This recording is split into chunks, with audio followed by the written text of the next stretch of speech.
आप देख रहे हैं भारत की बात खबर। अयोध्या से आगामी होली को देखते हुए शांति और सौहार्द बनाने की अपील के साथ हसन अली प्रांतीय संगठन मंत्री उत्तर प्रदेश जल निगम नगरीय व ग्रामीण कर्मचारी यूनियन ने आपसी सौहार्द कायम रखते हुए होली मनाने की अपील की है। उन्होंने कहा कि यह पवित्र त्योहार बुराई पर अच्छाई की जीत का प्रतीक है। उन्होंने कहा आपसी सौहार्द को कायम रखते हुए आगे बढ़ने की जरूरत है, तभी ये देश उन्नति और तरक्की करेगा।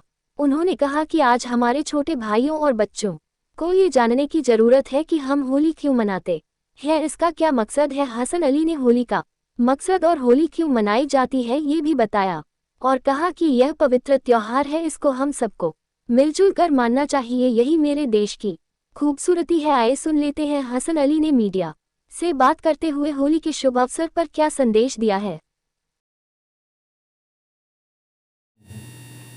देखिए, पहले तो सबसे पहले अपने इस अयोध्या के अपने सभी सरकारी कर्मचारियों को और सभी माताओं बहनों को और इस देश के सभी नागरिकों को उनको होली की शुभकामनाएं देता हूं और उनको अच्छे भविष्य की कामना करता हूं। और जिस तरीके से गंगा जमनी तहजीब से हर त्यौहार हमारे ये हिंदुस्तान के लोग मनाते आए हैं, उसी तरीके से मैं आशा करता हूं कि मनाते रहेंगे, किसी तरह का भेदभाव नहीं करेंगे। थोड़ा से इसमें होली का महत्व क्या है, होली क्यों मनाई जाती है, ये बच्चों के जानने के लिए बता दें कि हम त्यौहार तो मनाते हैं लेकिन ये नहीं जानते कि त्यौहार हम क्यों मनाते हैं और इसका क्या मूल्य है, क्या इसका मकसद है। अगर इसको हम जान के मनाएं तो हमें लगता है कि लोग बहुत अच्छे तरीके से उसको समझेंगे और मनाएंगे। तो एक थोड़ा से है कि ये पौराणिक कथाओं के अनुसार राक्षस राजा हिरण्यकश्यप एक शक्तिशाली वरदान प्राप्त था। उसने अपनी प्रजा को अपनी पूजा करने के लिए मजबूर किया था। उसका बेटा प्रहलाद भगवान विष्णु की भक्ति में लगा रहा, जिससे उसके पिता नाराज़ हो गए क्योंकि वो उसकी भक्ति नहीं करता था। उसे मारने के लिए हिरण्यकश्यप को अपनी बहन को होलिका में बुलाया, उसका नाम होलिका था, जिसके पास आग रोकने की शाल थी। यानी आग रोकने की शाल जो दुशाला होता है, शाल थी।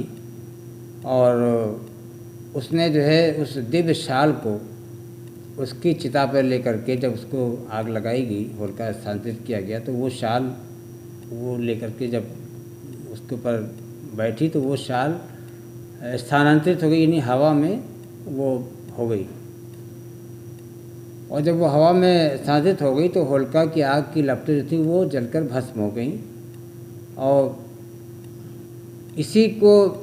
इसी का मकसद है कि जो एक बुराई पर अच्छाई का पर्व, लोग कहते हैं कि एक बुराई पे अच्छाई का जो प्रतीक है वो यही माना जाता है, ये एक बुराई पे अच्छाई का प्रतीक हुआ।